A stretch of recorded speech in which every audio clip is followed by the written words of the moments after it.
The Novosibirsk Maniac, the Mikhail Novosyolov story. In the vast Siberian city of Novosibirsk, Russia's third-largest metropolis, a predator hunted for over 2 decades in the shadows of post-Soviet transformation. Between 1977 and 1995, as the Soviet Union collapsed and Russia struggled to find its identity, Mikhail Novosyolov methodically stalked and murdered women across the Novosibirsk oblast. His victims numbered at least 22, though investigators believe the true count may be significantly higher. This is the story of the man Russian media would call the Novosibirsk Maniac, a killer whose crimes spanned 2 different political systems and exposed the vulnerabilities of a society in transition. Novosibirsk in the late Soviet period was a city of contradictions. As Siberia's unofficial capital and a major industrial center, it attracted workers from across the Soviet Union. The city's rapid growth created anonymous urban spaces where people could disappear without immediate notice. The Soviet system's emphasis on collective responsibility paradoxically created opportunities for individual predators to operate undetected. The period from the late 1970s through the mid-1990s saw dramatic upheaval in Russian society. The stagnation of the Brezhnev era gave way to Gorbachev's reforms, the Soviet collapse, and the chaotic early years of the Russian Federation. Law enforcement agencies, already struggling with limited resources, faced additional challenges as political changes disrupted traditional structures and priorities. It was against this backdrop of societal transformation that Mikhail Novosyolov would conduct one of the longest undetected killing sprees in Russian criminal history. The very chaos that defined these decades would provide him with the cover he needed to evade justice for nearly 20 years. Mikhail Popkov Novosyolov was born on February 27, 1953 in the Novosibirsk region. Details about his early childhood remain sparse in official records, a common issue with Soviet-era documentation that prioritized collective over individual histories. What is known suggests a relatively unremarkable upbringing in the industrial heartland of Siberia. Novosyolov came of age during the Brezhnev era, a period of relative stability but also stagnation in Soviet society. He completed his mandatory military service and returned to civilian life in Novosibirsk, where he would spend the remainder of his life. Those who knew him in these early years described him as quiet and unremarkable, a man who blended into the background of Soviet life. By the mid-1970s, Novosyolov had established himself in Novosibirsk's working-class community. He held various jobs in the city's industrial sector, married, and appeared to be living the standard Soviet life expected of a man of his generation. But beneath this facade of normalcy, violent impulses were beginning to surface. The first murder definitively attributed to Mikhail Novosyolov occurred in 1977, though investigators would later suspect earlier victims may have gone unrecognized. The victim was a young woman whose body was discovered in a wooded area outside Novosibirsk. The cause of death was strangulation, and evidence suggested sexual assault had occurred. What made Novosyolov's crimes particularly difficult to detect was his methodical approach and careful victim selection. He targeted women who were often alone, many of them involved in prostitution or living on society's margins. In Soviet society, where prostitution officially didn't exist and discussing such matters was taboo, these victims' disappearances often went unreported or were dismissed by authorities. Novosyolov's hunting grounds were the industrial districts and transportation hubs of Novosibirsk, areas where transient populations and shift workers created an environment of anonymity. He would approach women at bus stops, train stations, or bars, often posing as someone offering a ride or assistance. Throughout the late 1970s and 1980s, bodies of women continued to appear in the forests and remote areas surrounding Novosibirsk. The victims showed consistent patterns: strangulation as the cause of death, evidence of sexual assault, and disposal in isolated locations. Yet the connection between these crimes remained unrecognized for years. The Soviet law enforcement system, despite its extensive surveillance apparatus, was poorly equipped to handle serial crimes. The concept of serial murder was virtually unknown in Soviet criminology, with authorities preferring to treat each murder as an isolated incident rather than acknowledge a pattern that might suggest systemic failures. Novosyolov's ability to continue killing undetected was aided by several factors unique to Soviet society. The internal passport system and registration requirements meant that many of his victims, particularly those involved in illegal activities like prostitution, were living outside the official system. Their disappearances might not be noticed for weeks or months, if at all. By the mid-1980s, some investigators in Novosibirsk began to suspect that multiple unsolved murders might be connected. However, proposing the existence of a serial killer in Soviet society was politically problematic. Serial murder was considered a Western phenomenon, a product of capitalist decay that couldn't exist in socialist society. The few investigators who pushed for a coordinated investigation faced bureaucratic resistance and resource limitations. The Soviet system's compartmentalization meant that different murders were often investigated by different departments with little communication between them. Evidence was stored haphazardly, and there was no centralized database for tracking similar crimes across jurisdictions. The collapse of the Soviet Union in 1991 created additional challenges for the investigation. Police departments were reorganized, experienced officers left for better-paying private security jobs, and crime rates skyrocketed as organized crime filled the power vacuum. In this chaos, the hunt for a serial killer became a low priority. Remarkably, Novosyolov continued his killing spree through the monumental political changes of the late 1980s and early 1990s. The Glasnost period, the fall of the Berlin Wall, the August 1991 coup attempt, and the dissolution of the Soviet Union, through all these historic events, he maintained his deadly routine. The post-Soviet period actually provided Novosyolov with new opportunities. The economic collapse of the early 1990s pushed more women into prostitution and created a larger population of vulnerable potential victims. Police resources were stretched thin dealing with the explosion of organized crime, and the investigation of individual murders became even less of a priority. Between 1991 and 1995, Novosyolov killed at least 8 more women, possibly more. The chaos of the transition period meant that many deaths went uninvestigated or were attributed to the general lawlessness of the time. Bodies found in remote areas were often assumed to be victims of criminal gangs rather than a lone predator. The investigation's breakthrough came in 1995, not through brilliant detective work, but through Novosyolov's own carelessness. On August 15, 1995, he attempted to dispose of a victim's body in a location that had recently become more populated due to urban expansion. A witness observed him with the body and alerted police.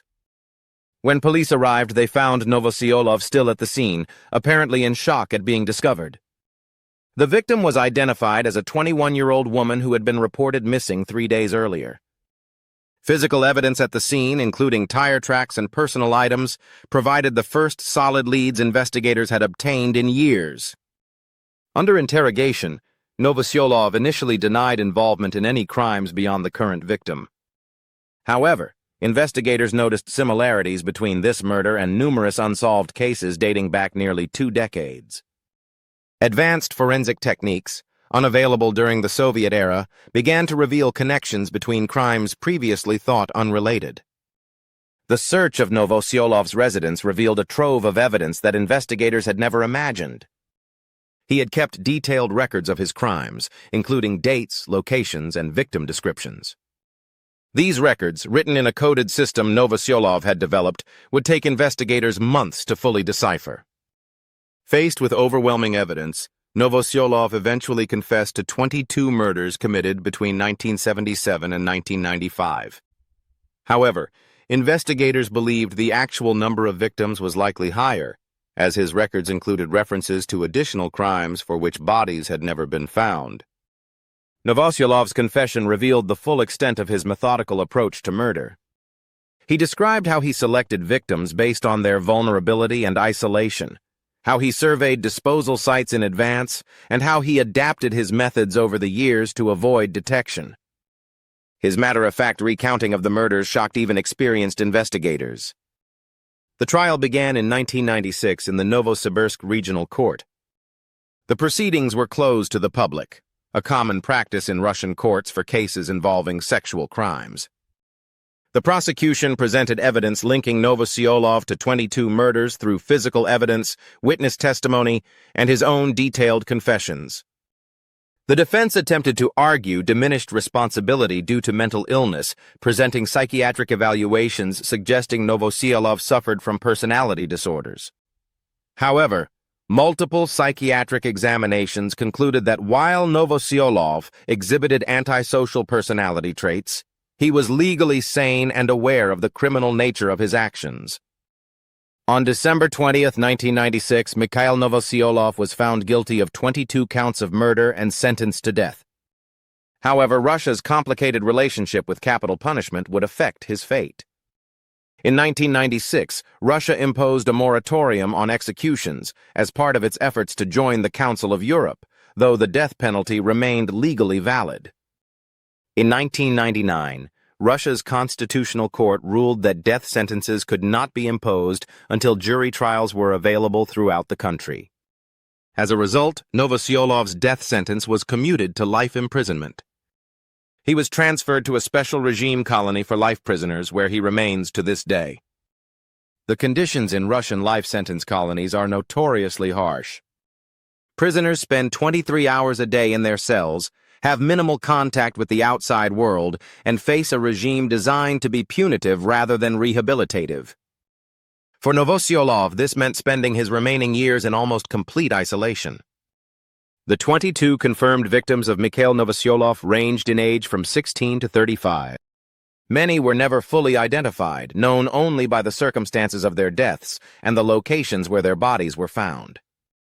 This anonymity reflects the marginalized status many of them held in Soviet and post-Soviet society. Among the identified victims were students, factory workers, and women struggling with addiction or poverty. Each had a story that ended tragically in the forests around Novosibirsk. Their families, when they could be located, spoke of daughters and sisters who had disappeared without explanation, leaving behind grieving parents and orphaned children. The treatment of Novosyolov's victims reflects broader issues in Soviet and Russian society regarding violence against women and the protection of vulnerable populations. Many of the victims were dismissed by authorities as antisocial elements whose disappearances were seen as inevitable rather than preventable. The Novosyolov case exposed serious deficiencies in Russian law enforcement's ability to investigate serial crimes. In response, the Ministry of Internal Affairs established specialized units for investigating serial murders and created databases for tracking similar crimes across regions. Training programs for investigators were updated to include modules on serial crime investigation, behavioral analysis, and inter-regional cooperation. The concept of serial murder, once ideologically taboo, became an accepted part of Russian criminology. However, critics argued that these reforms were insufficient and poorly implemented.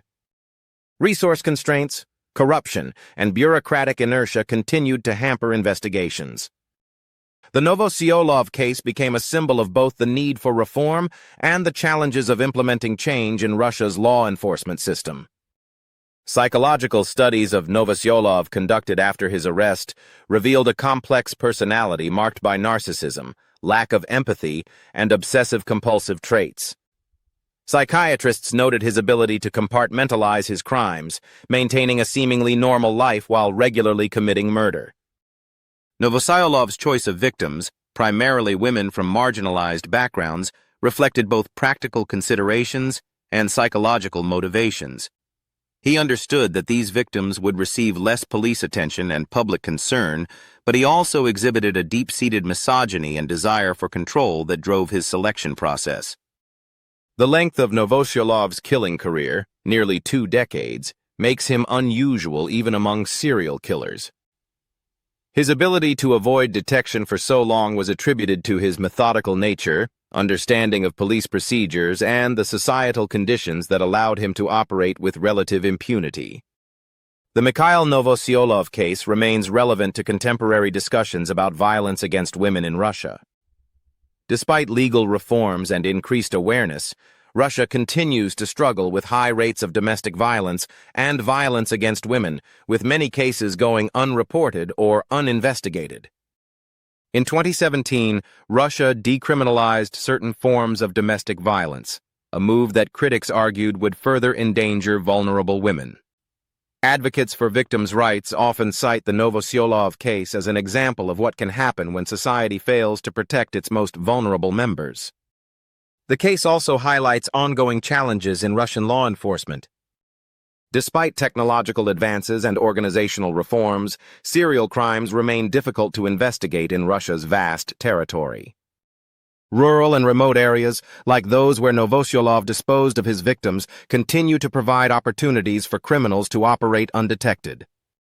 The Novosyolov case occurred during the same period as other notorious serial killer cases in the former Soviet Union, including Andrei Chikatilo and Anatoly Onoprienko.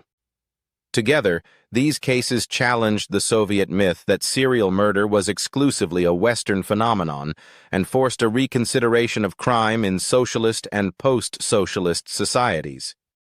Comparative analysis with Western serial killer cases reveals both similarities and differences. Like many Western serial killers, Novosyolov targeted vulnerable victims and exhibited psychopathic traits. However, the specific social and political context of Soviet and post-Soviet Russia created unique conditions that shaped both his crimes and the investigation. International law enforcement cooperation, limited during the Soviet era, has improved somewhat since the 1990s. However, political tensions and different legal systems continue to complicate efforts to share information and techniques for investigating serial crimes. As of 2024, Mikhail Novosyolov remains imprisoned in a Russian life sentence colony. Now in his 70s, he has spent nearly 3 decades in isolation, with no possibility of release. He has never expressed remorse for his crimes and maintains that his victims were responsible for their own deaths by engaging in what he considered immoral behavior. The families of Novosyolov's victims continue to struggle with their losses. Many have never received official recognition or compensation, and some victims remain unidentified.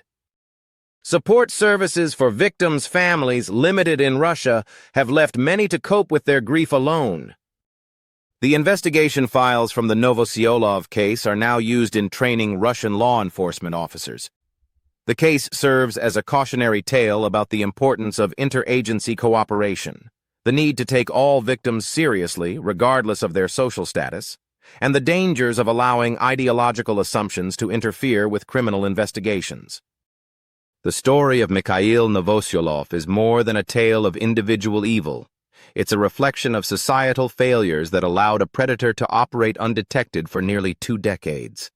His victims, many of them forgotten by society even before their deaths, deserve to be remembered not as statistics, but as human beings whose lives had value. The case spans a unique period in Russian history, from the stagnation of late Soviet socialism through the chaos of post-Soviet transition. Each political system failed in its own way to protect vulnerable citizens from predation, whether through ideological blindness or resource inadequacy. Today, as Russia continues to grapple with violence against women and the protection of marginalized populations, the lessons of the Novosyolov case remain relevant. True justice requires not just the punishment of perpetrators, but the creation of systems that prevent such crimes and protect potential victims before they become statistics. This account is dedicated to his victims, many of whom remain nameless, and to the ongoing struggle for justice and protection for society's most vulnerable members. The investigation revealed systemic failures in law enforcement and social protection that transcended political systems.